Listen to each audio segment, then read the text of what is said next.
22장 3절입니다.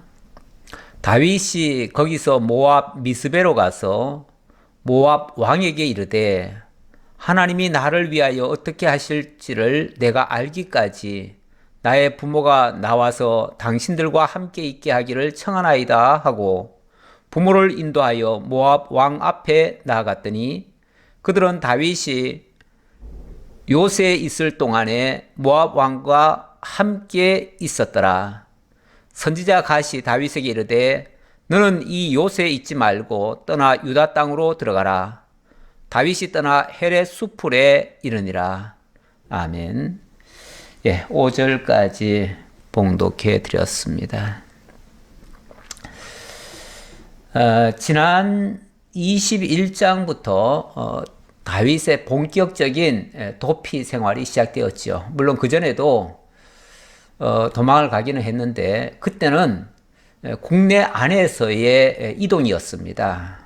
그랬지만은 이제는 본격적으로 해외까지 국외까지 나가서 참으로 이전보다 훨씬 더 위험한 상태에 놓였음을 우리로 하여금 깨닫게 합니다. 이렇게 위험한 상황, 잠시만 방심하면 곧바로 죽음에 이를 수밖에 없는 그런 상황입니다. 다윗은 지금 전국에 어쩌면 수배령이 내려져 있습니다. 그래서 누구든지 다윗을 보는 자는 죽이든지 아니면 보고를 하도록 이렇게 해놓은 것 같습니다. 그래서 다윗은 더 이상 이 땅에서는 살 수가 없다 해서 우선 빨리 도망가느라고 가장 가까운 이웃 바로 적경지에 있었던 블레셋 땅으로 넘어갔습니다. 그랄 땅으로 넘어갔지요. 그런데 우선은 그쪽으로 도망을 갔는데 거기 절대로 안전한 길이 아니죠. 안전한 곳이 아니죠. 그거는 자기 발로 호랑이 굴 속에 들어간 거나 마찬가지예요. 그래서 하마터면 곧바로 죽임을 당할 뻔했습니다. 사실 동족의 손에 죽는 것보다 더 수치스러운 것이 저 이방인 할례 받지 아니한 자들에게 죽임당하는 것이라고 생각을 합니다. 유대인들은 특히 그렇게 생각했어요. 그런데 그 적진까지 자기 발로 걸어 들어갔다고 하는 건 이건 미친 짓이죠. 그 자체가. 근데 사람이 너무 다급하고요. 너무 황급한 일을 당하면은 이 판단력이 흐려집니다. 아무리 천하의 다윗이지만 다윗도 궁급하니까 수단 쓰고요. 방법도 찾습니다. 그래서 그 곳에 갔는데 거기서 이제 잡혀가지고 왕 앞으로 끌려가니까 이 다윗이 살 길을 찾아서 머리를 좀 썼지요. 그래서 갑자기 미친 체를 했습니다. 침을 질질 흘리고요. 그리고는 바닥에다 그적그적거리면서 마치 제정신이 없어가지고 여기까지 들어온 것처럼 그렇게 모습을 보여줬지요. 그랬더니 그랄 왕이 하도 어이가 없어가지고 우리나라에 미친 자가 모자라가지고 저런 인간까지 끌고 왔느냐, 당장 갖다 내버려라, 이런 식으로 하는 바람에 가까스로 다시 유다 땅으로 던져졌습니다. 근데 문제는 유다 땅이라는 데가 이제 자기를 돕거나 자기를 위하는 사람은 아무도 없어요. 그렇게 생각하는 거죠. 다윗은 그렇게 생각한 거죠.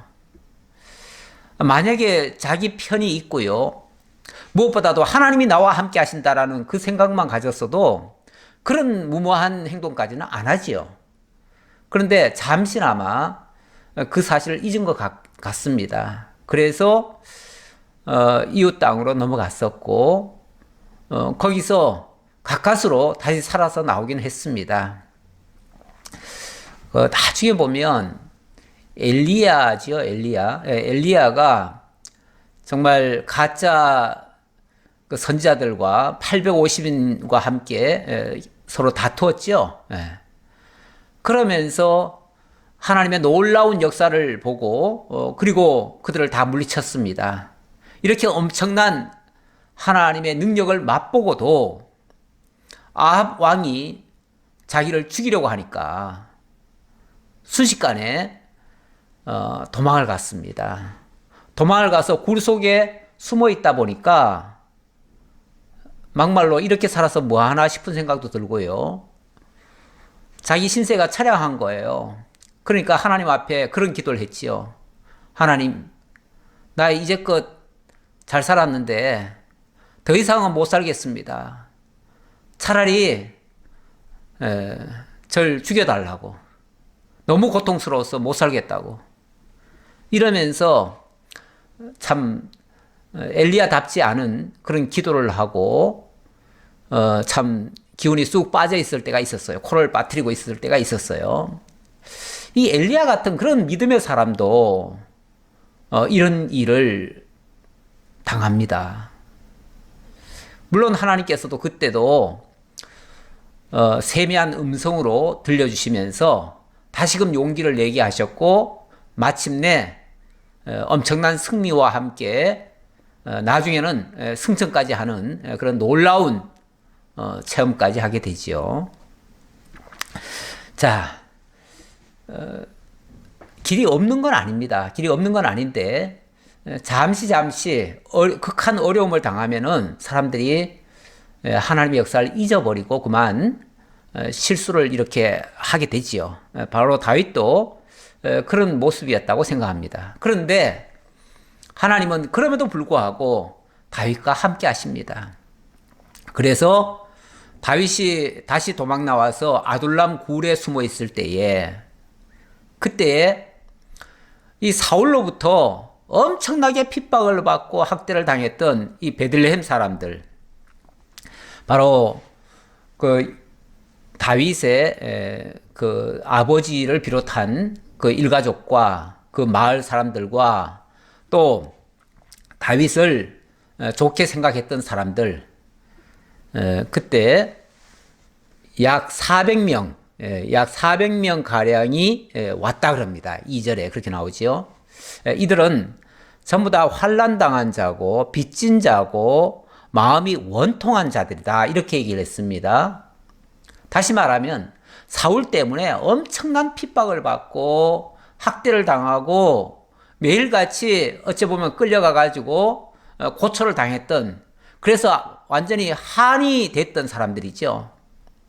도대체 다윗 때문에 다윗 내놓으라고 아마 그렇게 압박을 했겠죠. 다윗 숨어 있는데 알려줘라. 아니면은 뭐 다윗 너희들 다윗과 같이 내통하고 있지 않느냐. 뭐 이런 식으로 혐의를 씌워가지고 그렇게 압박을 했겠죠. 그러니까 이 사람들이 도저히 못 살겠다 하고 어떻게 찾아가지고 기어코 다윗이 사는 그 아둘람 굴까지 왔습니다. 그래서 아둘람 굴에 와서 그들과 함께 지금 지내고 있습니다. 지내고 있어요. 그래서 이 아둘람은 어찌 보면 마음이 원통하고 억울함을 일을 당하고 정말 이 세상에서 더 이상 소망이 없는 자들, 그래서 하나님의 은혜를 바라고 모여든 사람들이라고 할 수 있지요. 그런 의미에서 제가 지난번에 이 아둘람 굴은 바로 교회의 예표적인 모습일 수 있다, 제가 그런 식으로 말씀을 드린 적이 있습니다. 여기서 혼자 있을 때는 굴 속에서 조용히 잘 지낼 수 있겠지만 벌써 한 400여 명이 모여들 정도면요, 이미 거기는 안전지대가 아닙니다. 원래 아둘람이라는 말은요, 그 단어의 의미가 피난처, 안전처, 뭐 보호 장소, 뭐 이런 의미예요. 그런 의미인데 실제로 거기가 안전한 데가 못 돼요, 이제는. 왜? 한 400여 명이 모이다 보니까요, 금방 들통나지요. 들통나니까 다윗이 혼자라면 어디라도 도망을 가죠. 어디라도 도망을 가서 자기 한 목숨이야 어떻게 해서든지 유지하겠죠. 근데 문제는 이제 가족들까지 생겨버렸습니다. 무려 그것도 한 400여 명이 생겨버렸어요. 거기는 분명히 노약자들도 있고요. 자기 아버지를 비롯해서 노약자들이 있지요.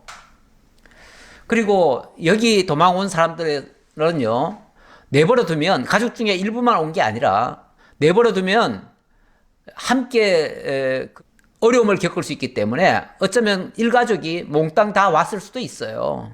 그러다 보니까 나중에 보면은 장정들이 뭐 한 400여 명 되는 것 같고, 여기는 지금 400명 가량이라고 했는데 실제로는 더 많아요. 왜냐하면은 여자들과 또 아이들까지도 있어요.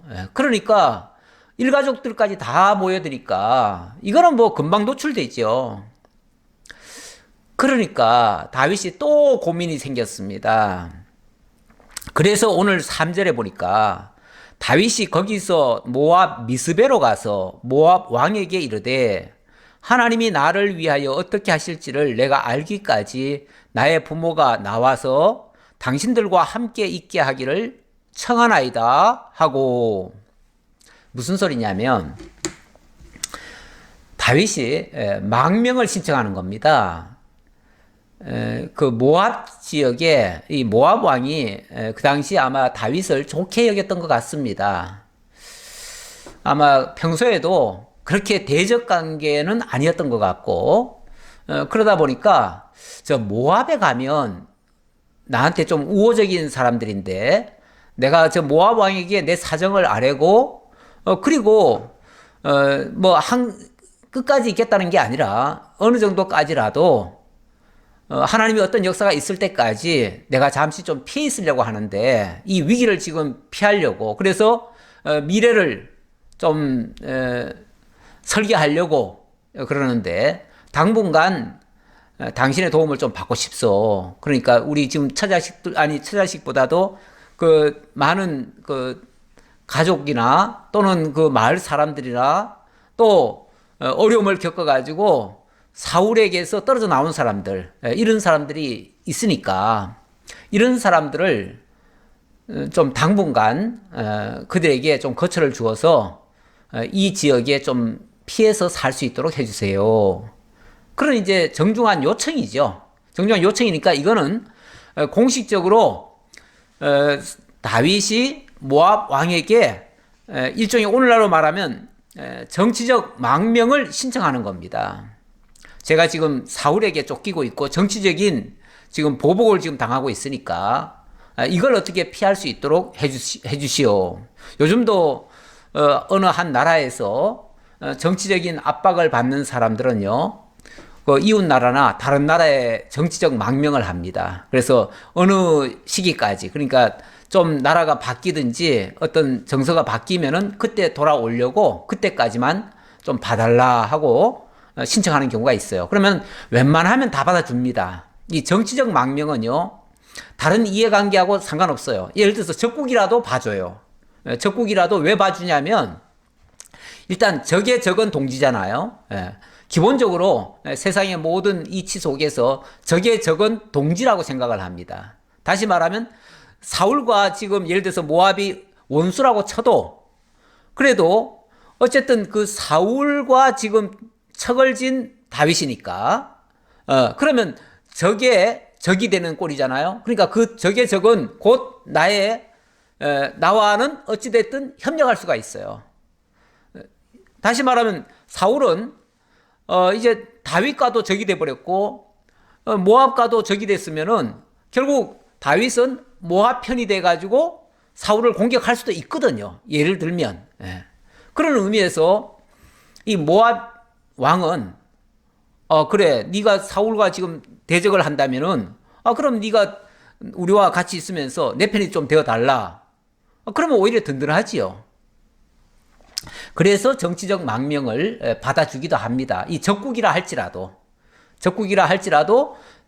공식적으로 정치적 망명을 하면 받아주게 돼 있어요.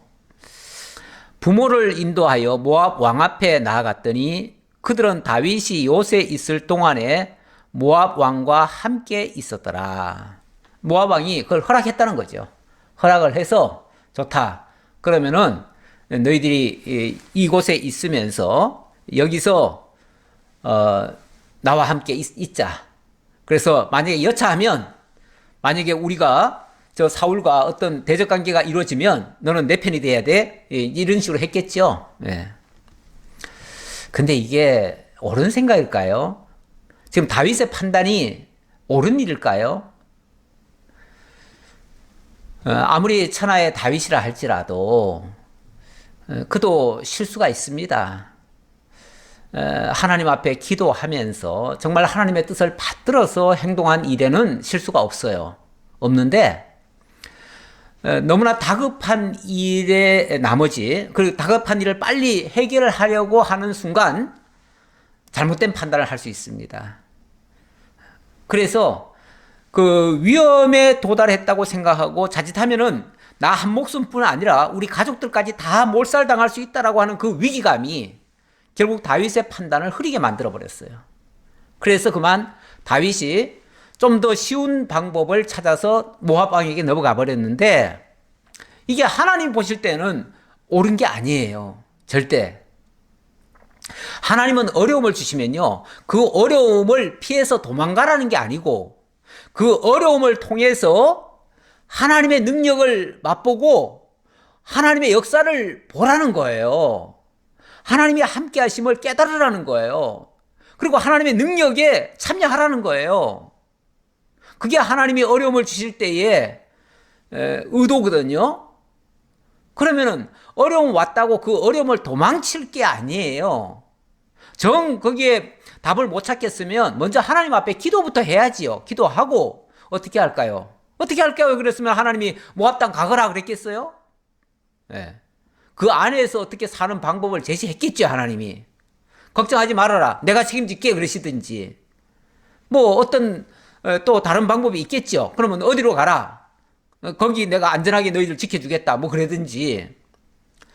아마 틀림없이 무슨 길이 있을 거예요. 있을 텐데 이러한 그 위기감을 느끼고 곧바로 모압으로 달려갔다고 하는 것은 어쨌든 이거는 지금 믿음으로 행한 일은 아니에요. 그러니까 곧바로 5절에 하나님의 뜻이 전달이 되잖아요.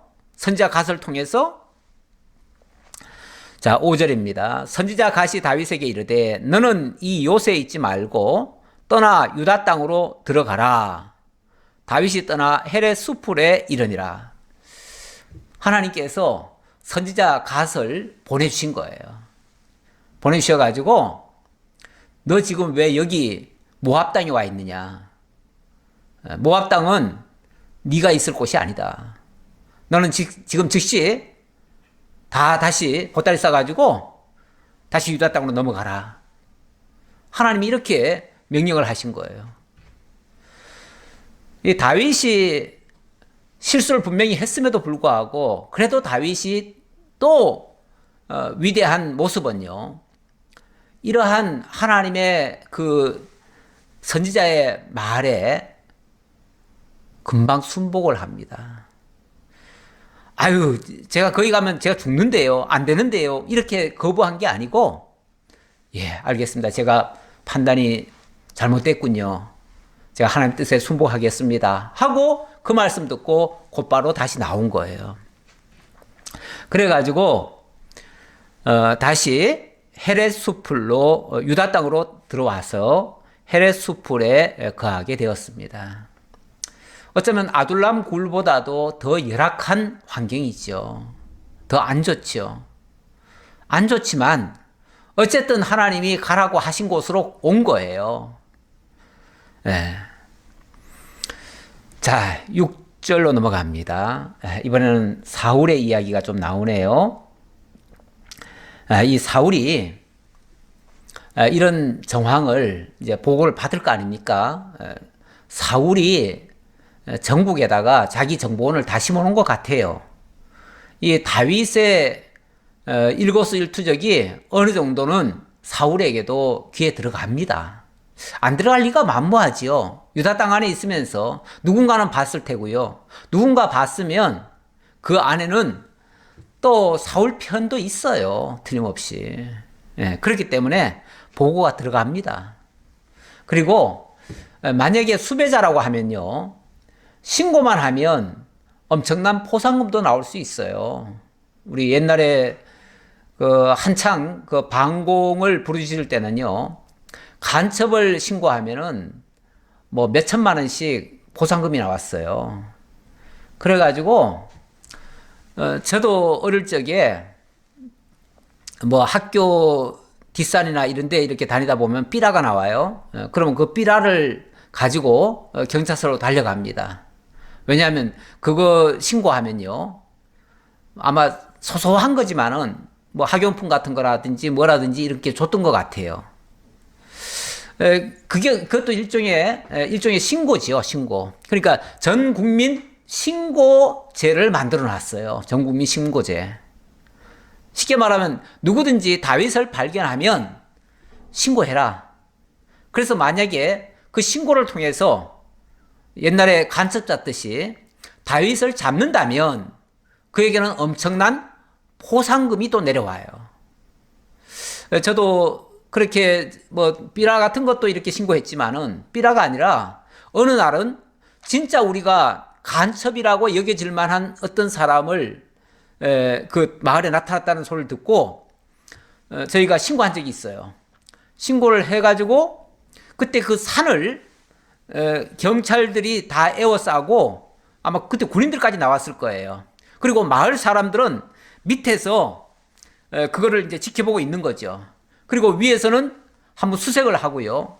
혹시라도 밑으로 도망치면은 잡으려고. 우리도 잡으면은 돈 벌 수 있으니까요.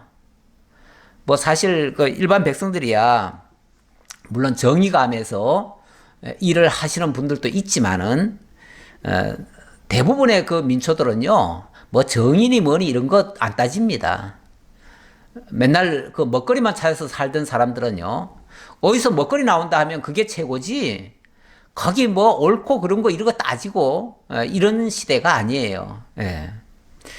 이들도 아마 자기들에게 유익거리만 준다면요, 얼마든지 신고할 거예요.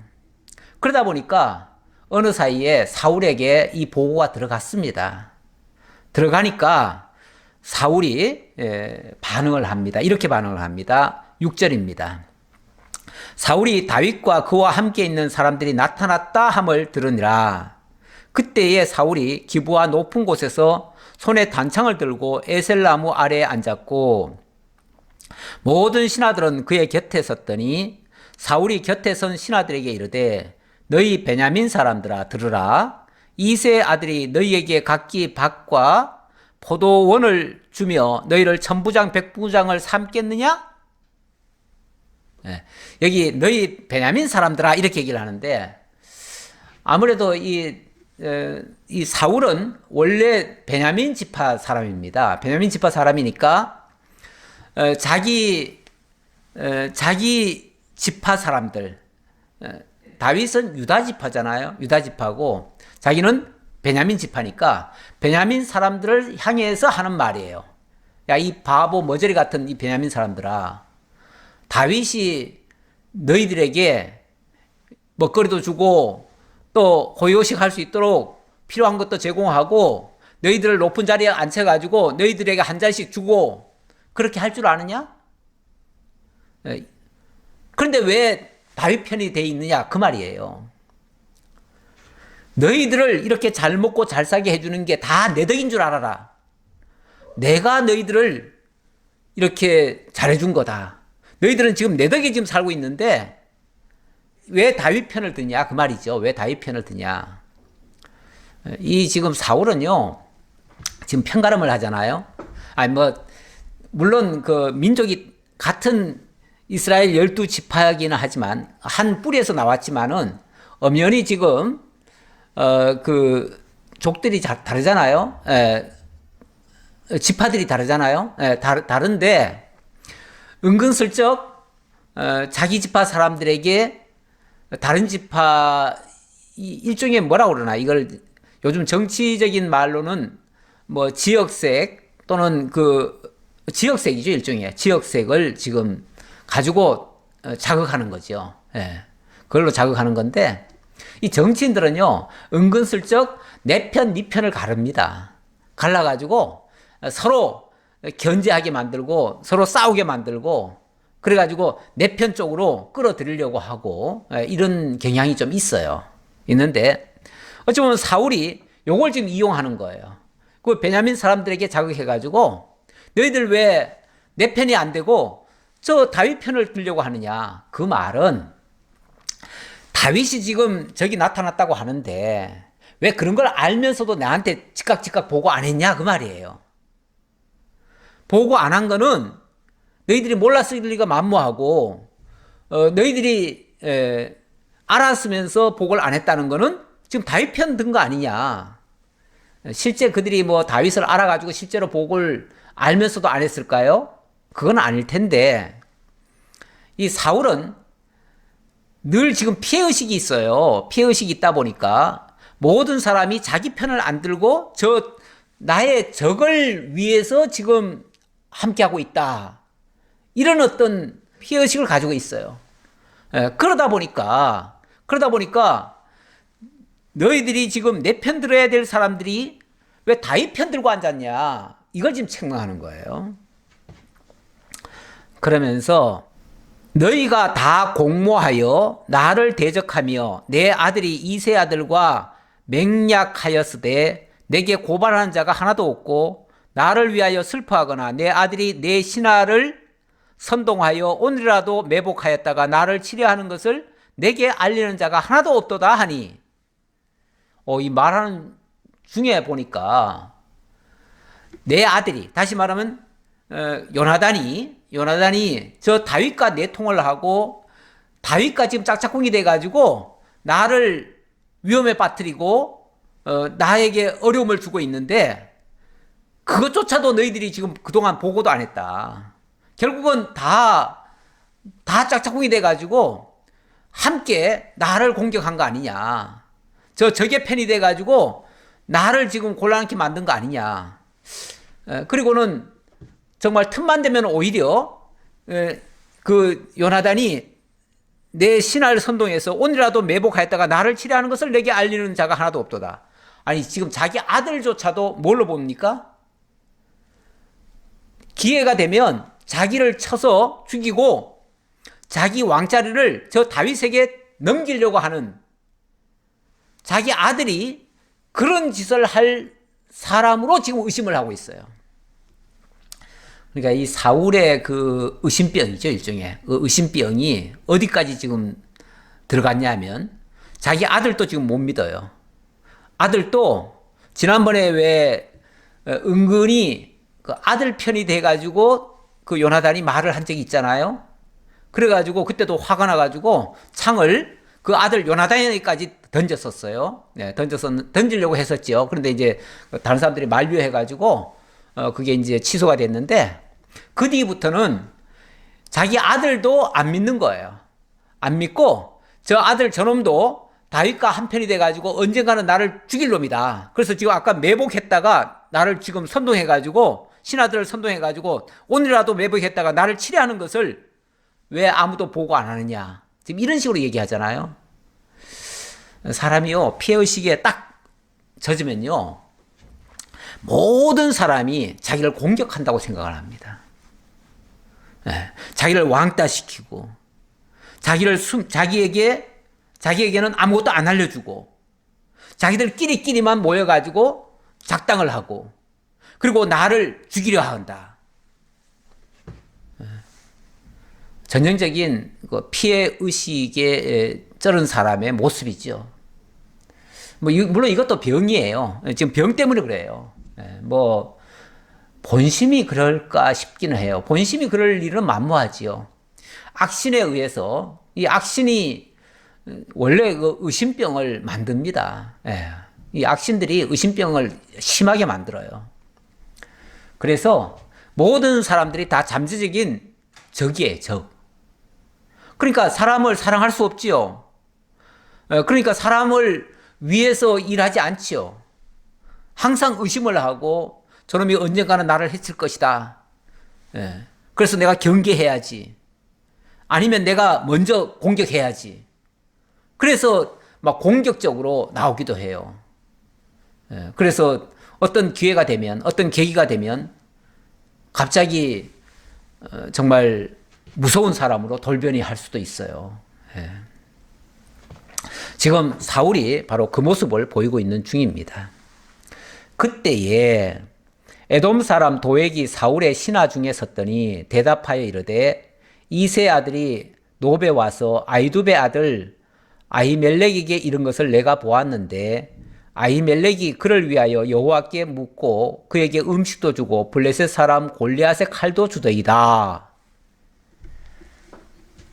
지금 사울이 굉장히 지금 화가 나가지고 지금 자기 뜻대로 안 되니까 지금 화가 엄청난 거거든요. 거기다가 자기 편은 아무도 없다고 지금 생각이 드니까 굉장히 막 더 화가 나가지고 막 책망을 했었거든요. 질책을 했어요. 자기 신하들까지.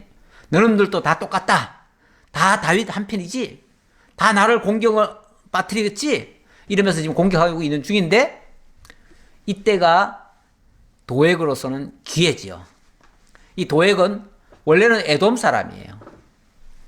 에돔 사람은 사실 뭐 이스라엘, 그러니까 이제 지금 현재 에돔 사람이라는 게 아니고 에돔 출신이죠. 에돔 출신이 이제 이스라엘 땅에 와서 살면서 이제 기화를 한 셈이겠죠. 기화를 해서 지금 유대인처럼 살고 있는데, 그러나 엄밀하게 말하면 에돔은 뭐 대적이나 마찬가지예요. 그런데 어쨌든 그런 피가 지금 흐르고 있는 사람들이에요. 그런 사람들이 이스라엘의 호의적일 리가 없지요. 지금 먹거리 찾아서 여기까지 와서 살고는 있지만 진짜 뭐 다윗을 위한다든지 이 이스라엘을 사랑해서 그렇게 한다고는 보여지지 않아요. 그러다 보니까 이 사람은 먹거리만 있으면, 지금 목자장이잖아요, 목자장. 그래서 사울의 지금 양을 치고 있는 사람 중에 하나인데, 그 쉽게 말하면, 지금으로 말하면은 그 목축업을 주관하는 자예요. 그 사울의 그 모든 양떼들을 지키는 그런 장이에요. 장인데, 이 사람이 이제 결국은 사울에게 자기가 보고 들은 것을 다 일러주었습니다. 일러줬는데 그 내용이 이 사울로서는 충격으로 사실은 받아들일 만한 일이죠. 얼마 전에 제가 그 노업 제사장에게로 간 적이 있는데 그때 다윗이 왔었습니다. 와가지고 그 아이두베 제사장에게 아히멜렉에게 와가지고 먹거리를 달라고 해서 제사장이 먹거리를 주었고, 또 칼을 달라고 하니까 골리앗의 칼을 주더이다. 제가 보니까 그렇게 하고 있었디다. 이 얘기를 한 거예요. 이 소리를 듣는 순간 이 정말 사울의 피가 거꾸로 솟지요.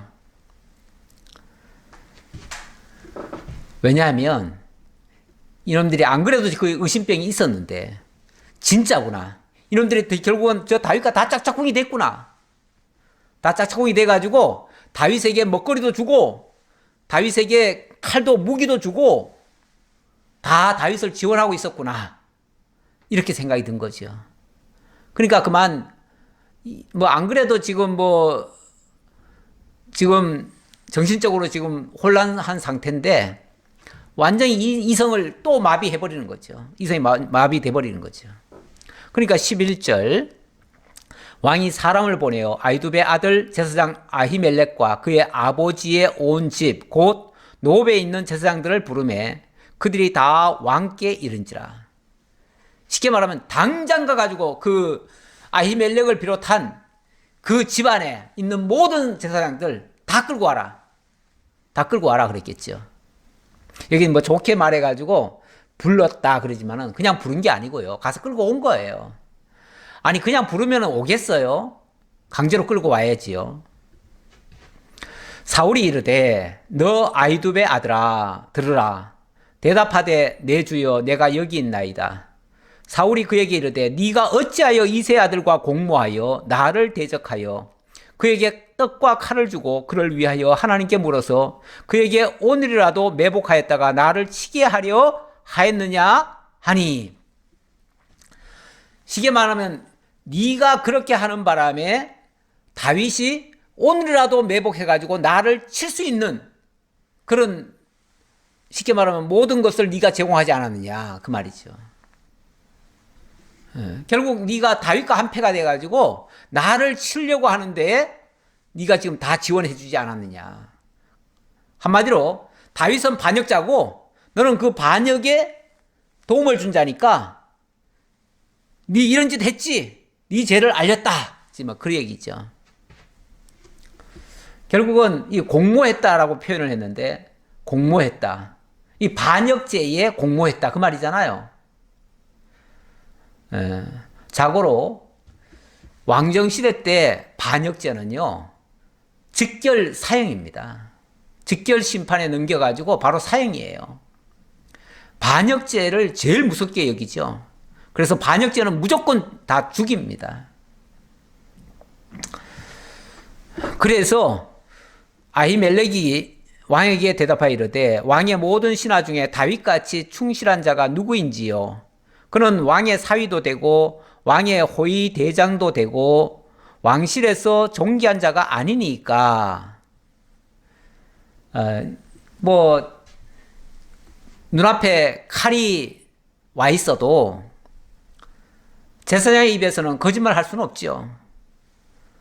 제사장이 자기 한 목숨 살겠다면 이럴 때 정말 죄송합니다, 제가 잘못했습니다, 목숨만 살려주세요 이래야 될 텐데, 제사장이 돼가지고 하나님의 사람이 위협한다고 해가지고 사람 앞에 비굴하게 굴 수는 없잖아요. 아닌 건 아니라고 하고 틀린 건 틀리다고 해야지요. 그러니까 그 사울 왕 앞에서, 지금 그 분노하고 대노하는 그 사울 왕 앞에서 할 말을 하는 겁니다. 바른 소리를 하는 거예요. 원래 하나님의 종은요 그냥 바른 소리 하다 죽으면 순교예요. 그래서 진짜 살겠다고 거짓말하고 수단 쓰고 방법 찾고 비굴하게 더 살아서 뭐 하겠어요. 진짜 그런 상황이 되면 진짜 정신 차리라고 한마디 호통치고 장렬하게 죽어야죠. 뭐 어떻게 해요. 순교 당해야죠. 그게 그렇게 해서 죽어야 될 일이라면 죽어야지 어떻게 하겠어요. 그러니까 아히멜렉이 그냥 이게 뭐 틀린 말도 아니고 더 보탠 말도 아니에요. 그냥 사실대로 얘기하는 것 뿐이에요. 사실대로. 근데 그 사실을 얘기하면 사울은 또 더 화가 납니다. 소위 말해서 막 빡치는 거예요. 네.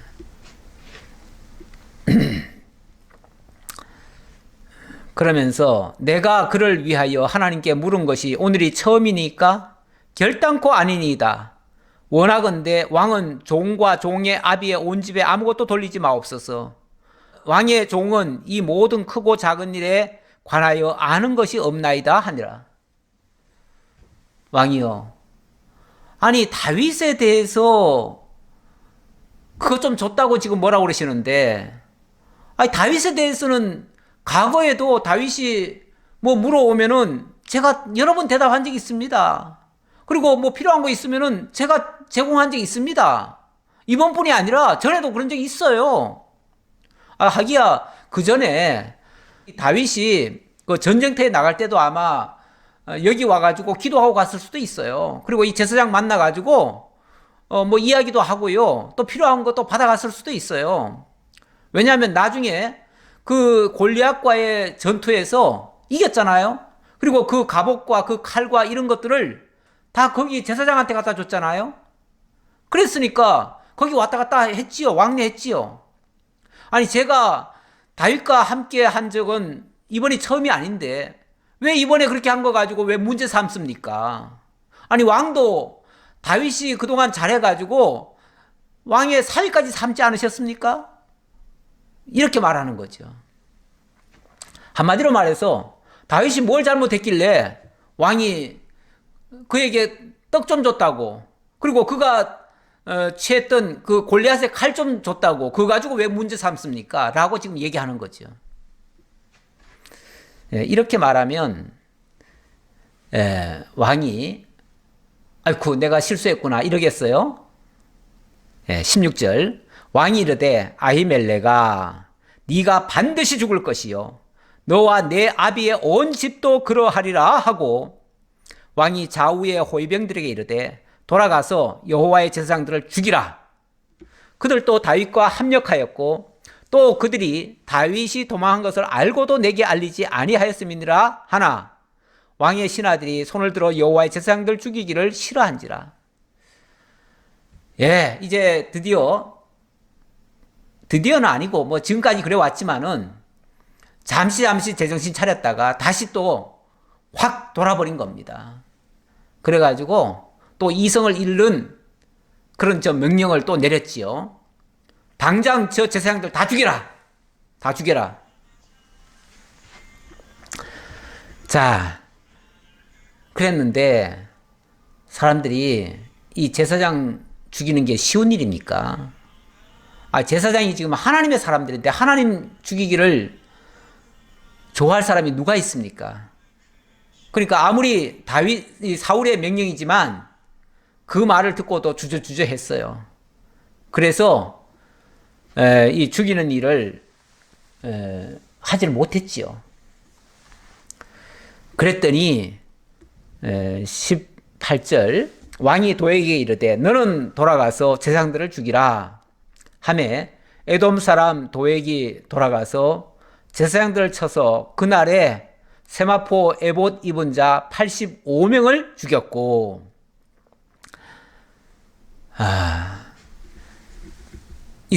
같은 이스라엘 민족이라면 제사장을 죽일 수는 없지요.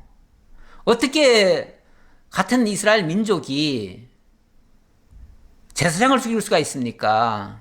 이스라엘이라고 하는 나라 자체가 하나님에 의해서 세워진 나라고 하나님의 제사장들을 통해서 하나님의 뜻이 전달되고 있는 중인데 어떻게 제사장을 죽일 수 있습니까?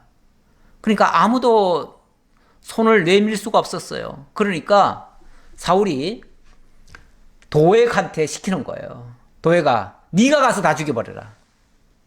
그러니까 뭐 도액이야 뭐 원래 이스라엘 사람도 아니고 저 에돔 사람이니까 뭐 에돔 사람이 이스라엘 사람들한테 무슨 애정이 있겠어요?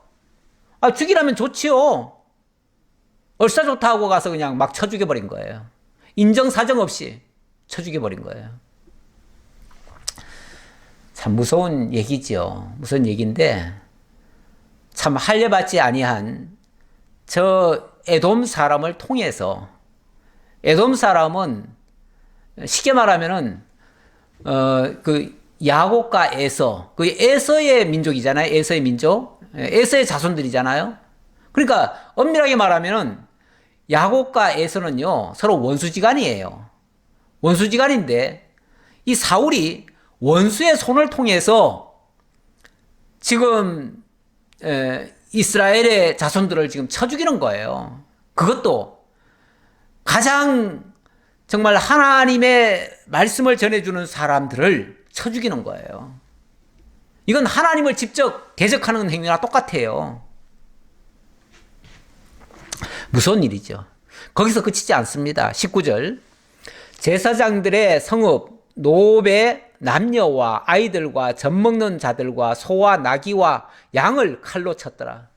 거기서 멈추지 않고요. 아예 씨를 다 말려버립니다. 씨를. 그 높 땅에 있는 제사장들의 가문, 그 제사장들의 집안을 몽땅 다 도륙을 내버려요. 무서운 일입니다. 무서운 일. 한 사람의 지도자가요, 제정신을 못 차리면은 이렇게 무자비할 수 있습니다.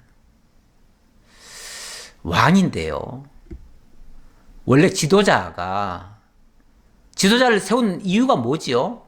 한 나라의 왕이 있는 이유가 뭐지요? 지금도 마찬가지입니다만은, 지금은 이제 대통령제지만은, 이 왕이 해야 할 첫 번째 임무가 뭐냐면은 백성의 생명을 보호하는 겁니다. 그 다음에는 백성의 재산을 지켜주는 일입니다. 생명과 재산, 백성의 것은 아무도 못 건드리게 하는 거예요. 그걸 지켜줄 책임이 있어요. 그 지켜주는 그것 때문에 백성들은 왕이 요구하는 대로 세금도 내고요. 국방의 의무도 지고요. 모든 걸 다 봉사를 해요. 아니, 백성들이 그만큼 믿고 따르고 봉사하면 왕은 그 생명을 보호하고 그 재산을 지켜주려고 애를 써야지요. 그런데 생명을 지켜주기는 고사하고 생명을 모조리 다 어린애까지 다 도륙을 내버려요. 그리고 그 재산까지 다 없애버려요. 그러면은 이 사람은 더 이상 왕이 돼서는 안 될 사람입니다. 왕의 자격을 상실한 사람입니다. 이미 하나님께서는 진작에 이 사울을 버렸다고 말씀하셨어요. 하지만 뭐 왕정시대 때 왕이 정말 미친 짓을 하더라도 누가 말리겠어요? 어떻게 강제로 끌어내겠어요? 그러니까 어쩔 수 없이 지금 왕 노릇은 하고 있는데 백성들도 어떻게 항변도 할 수 없는데 문제는 이미 그런 사람이라면 이미 버려진 사람이에요. 끝난 사람이에요. 요즘도 저 미얀마에서 대통령이 자기 말 듣지 않으면은 백성들을 막 무자비하게 탄압하고 다 죽이라고 명령을 내려버렸어요. 심지어는 뭐 포까지 쏴가지고 죽이라고 이렇게까지 명령을 내렸다는데, 그래서 지금 뭐 벌써 지난 한 달간인가요? 그동안에 벌써 500명 이상이 지금 죽었다고 그러는데 무서운 일이죠. 이미 그거는 지도자 자격이 없습니다. 자기 백성을 향해서 총칼을 휘두르는 자는요, 어떠한 경우에도, 이건 이유 불문입니다. 어떠한 경우에도 지도자 자격 상실된 자입니다. 뭐 힘으로 밀어붙이니까, 군인들이 힘으로 밀어붙이니까 혹시 그게 나중에 성공을 하는지는 모르지만 궁극적으로 가면 그거는 망할 수밖에 없습니다. 그렇게는 계속 지속될 수가 없어요. 자, 일이 이 지경까지 왔습니다. 갈 때까지 하는 거죠. 끝을 바라보고 가는 거죠. 20절입니다. 아히두베의 아들 아히멜렉의 아들 중 하나가 피하였으니 그의 이름은 아비아달이라. 그 제사장들 무려 85인이나 죽었습니다. 그러니까 제사장이라는 것은요, 원래 이제 대제사장이 있고요, 또 제사장들이 있고요, 또 거기 또 보좌하는 그 레위인들이 꽤 많아요. 그런데 아마 그들을 통칭해서 지금 85인이라고 얘기한 것 같아요. 그렇게 해서 이제 다 죽었겠죠. 그런데 뭐 다 제사장이라기보다는 제사장의 반열에 들 수 있는 사람들, 자격을 갖춘 사람들, 뭐 그런 의미로도 볼 수 있어요. 왜냐하면 이 하급 제사장들은요, 해막이나 여기는 그 해막은 아니고요, 산당이죠. 산당 일종의 그 산당 정도인데 거기에도 일을 하는 제사장들이 꽤 많았어요. 네, 어디든지 마찬가지입니다. 왜냐하면 뭐 소 잡고 양 잡고 뭐 이런 일도 하잖아요. 네, 그러니까 그런 데는 사람이 많이 쓰여요. 거기다가 뭐 나무 패고 물 깃고 뭐 이런 일까지도 다 제사장의 자격으로 해야 되거든요. 그러다 보니까 많은 사람이 필요해요. 그래서 한두 사람이 하는 게 아니에요. 예, 어쨌든 그들 중에 한 사람이 어찌 보면 그 현장이 없었겠죠. 그 막 무자비하게 살육하는 그 현장에 없었겠죠. 우리 전에 그 실미도라고 하는 영화에 보면 실미도 거기서 그 당시 정부가 북한의 공작대를 이제 이렇게 훈련시켜 가지고 보내려다가 그 작전이 성공에 이르지 못했어요. 그러니까 그 사람들 다 죽이라고 명령을 내렸어요. 왜냐하면 그게 나중에 발각되면 문제가 커지니까요. 그랬을 때 많은 사람이 막 죽입니다. 다 죽이는데 어떤 사람은 우연히 실수로 밤에 화장실에 갔다가 그냥 똥통에 빠진 사람이 있어요. 그 빠진 사람은 똥통에 빠진 것 때문에 그 사람은 살아났어요. 그리고 어떤 사람은 또 딴 데 갔다가 또 살아난 사람이 있고요. 그래서 몇 사람들의 모조리 다 죽이라고 명령했지만 그래도 그 중에서 몇 명은 살았어요. 그 산 사람들이 나중에 다 증언을 하잖아요.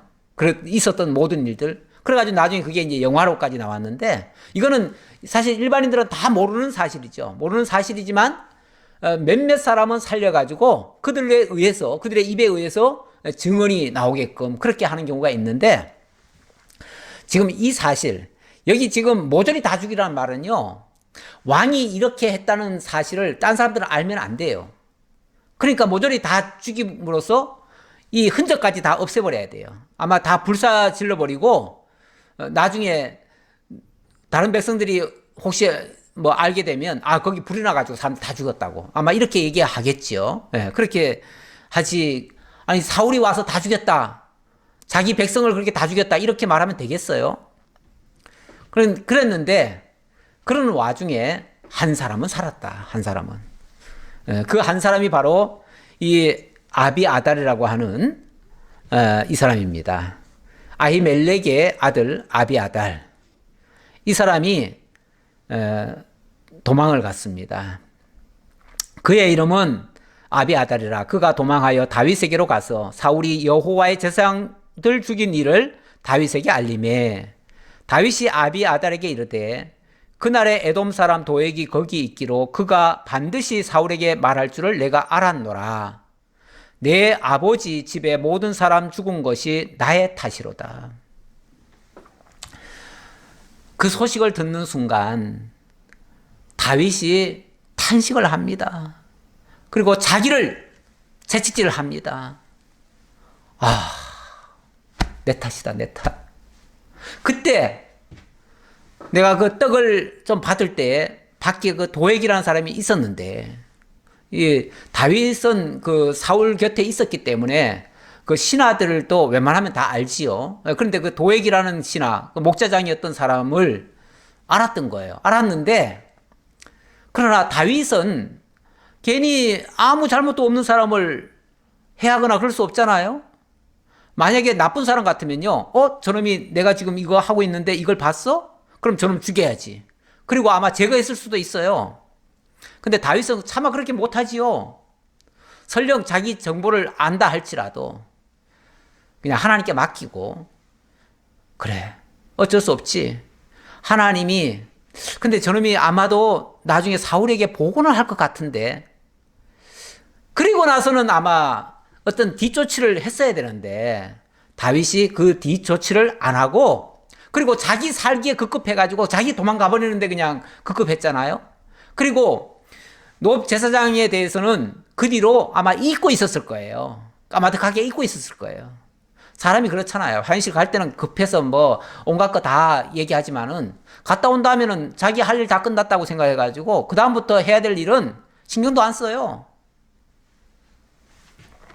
그래서 자기가 지금 다급하다 보니까 이리저리 도망다니고 그러다가 그만 이 노업 제사장에 대해서 그동안 어떤 조치도 안 한 것이 그게 화근인 거예요. 그게 이제 내 탓이다 그 말이죠. 분명히 도액은 알릴 것 같았는데 그리고 잊어버린 거예요. 잊어버렸어요. 그래서 내 탓이다. 그래서 이 내 탓이라고 생각하는 사람은요, 양심 있는 사람입니다. 예. 그런데 이성을 잃은 사람은 내 탓이라는 것도 없죠. 무조건 모든 잘못은 네 탓이고, 그래서 너는 죽어야 마땅하고, 나는 항상 옳고. 지금 사울의 생각은 그렇지요. 그러면서 두려워하지 말고 내게 있으라. 내 생명을 찾는 자가 너의 생명도 찾는 자니 너가 나와 함께 있으면 안전하리라 하니라. 그러면서 아비아달 보고는 너의 생명을 지금 찾는 자가 바로 내 생명도 찾고 있다. 너나 나나 지금 다 생명이 위태로우니까 일단은 네가 내 곁에 있어라. 그러면은 내가 안전하다면은 너도 안전할 것이고, 너와 내가 함께 이 위기를 모면할 수 있을 것이다. 그러니까 이제부터라도, 이미 이런 건 어쩔 수 없고요. 그건 뭐 하나님께 맡길 수밖에 없고요. 이미 잘못된 거는 잘못된 거지만 앞으로라도 더 이상의 피해는 없어야 되니까 일단 너는 나와 함께 있어라. 이렇게 얘기를 하지요. 이렇게 해서 이제 아비아달이 이때부터 다윗과 함께 있게 됩니다. 오늘 내용 속에서 정말 어려운 일이 있었고 그럼에도 불구하고 하나님께서 각 선자를 통해서 다시금 돌이키시는 장면, 이런 장면이 있었고 모압 땅에 갔는데도 하나님께서 다시 돌아오게 하시는 그런 장면이 또 나오지요. 그러니까 인간적인 생각, 내 판단, 이거는 우리가 주의해야 됩니다. 그래서 언제나 하나님의 역사를 볼 줄 알고 또 하나님의 뜻을 거기서 찾아서 거기에 반응할 줄 아는 것이 참 지혜자임을 오늘도 다시 한번 기억하게 됩니다. 우리 하나님 굳게 믿고 정말 진리 안에서 우리가 바른 지혜로 행동할 수 있는 우리 모두가 되었으면 좋겠습니다. 기도하겠습니다. 아버지 하나님 감사합니다. 하나님께서 저희를 사랑하셔서 어려운 일들 중에서도 하늘의 지혜를 주시고 하나님의 인도를 따라서 모든 일이 되어질 줄을 저희들 믿습니다. 그러기에 어떤 상황에서도 낙심하지 않습니다. 다만 어떤 일을 당했을 때에 그 일을 처리에 급급해서 하나님의 뜻도 찾지도 아니하고 그리고 행동하다가 실수하는 일들이 종종 있습니다. 믿음의 사람 다윗에게서도 이런 모습이 보였습니다. 아버지 하나님, 우리의 지혜가, 우리의 머리가 똑똑하다고, 지혜롭다고 생각하지 말게 하시고, 항상 하나님 앞에 구하고, 성령을 통해서 깨닫게 하시고 인도하시는 대로 살아갈 수 있는 저희가 되도록 인도해 주옵소서. 그래서 늘 하나님을 믿는 믿음 가지고 모든 것을 슬기롭게 잘 헤쳐갈 수 있는 지혜자들 다 되기를 간절히 바라옵고 우리 주님 예수 그리스도의 이름으로 기도하옵나이다. 아멘.